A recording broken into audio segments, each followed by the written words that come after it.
piercing note that I held for so long that my grandmother, fearing I was a spirit child and my first breath would be my last, slapped me.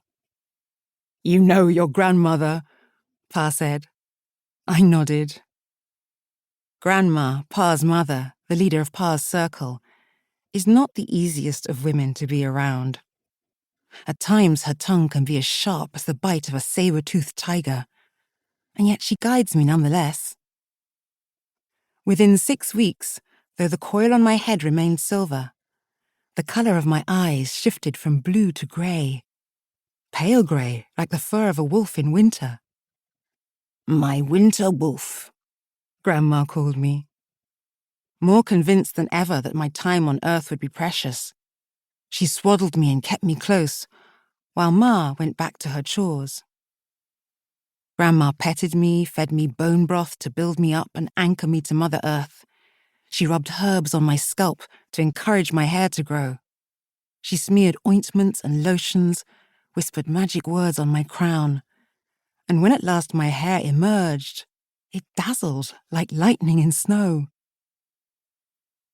As I grew older, capable of placing one foot in front of the other, Grandma taught me language and told me tales of the great Khan who forged our nation and launched the Mongol Empire.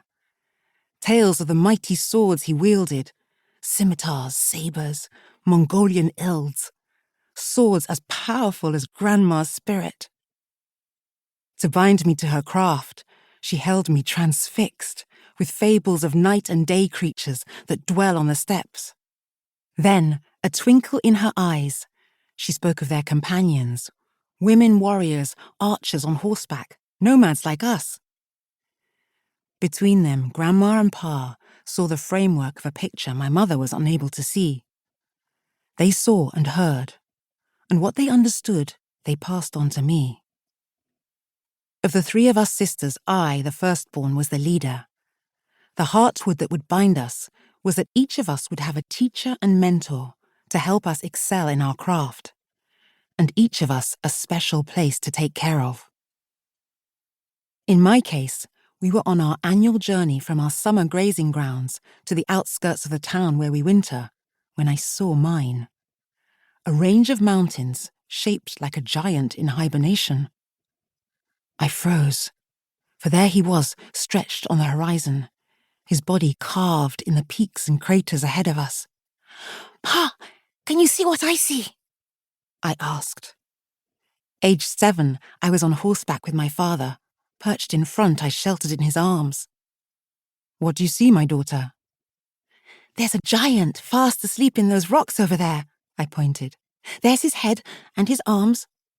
One day I'm going to wake him up, Pa." My father laughed. "Clever girl. I didn't register him until I was twice your age. I couldn't see the giant even when your grandmother told me to look out for it. My brother Batu saw him first." "How could you not see him, Pa?" With a finger, I traced the turban on the giant's head, and on his feet, boots 1,000 times bigger than those worn by the great Khan. "You see now, don't you?" Pa reined in his horse, a white stallion he called Taki. "Indeed I do," he replied. He dropped me to the ground, jumped down, and taking my hand, said, as we strolled towards the mountains, "Now that you've seen him, Zula, if I were to ask you, would you be willing to watch over him?" I gazed at my father's face, a face flushed by wind and sun.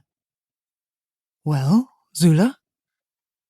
I hesitated, looked at the sleeping giant and then back at my father, his head covered in a fur hat, tilted as his eyes posed the question a second time. I am a shaman's daughter, attuned to the spinning of cobwebs and the secrets of murmuring hearts. I am my father's treasure, even though Grandma's constant refrain is, "Tread carefully on the course we've set you on, Zula. A shaman's journey is dangerous. Some of us lose our way in the realm of spirits and fail to find a place in this one, like my son Batu. He fled to the city instead."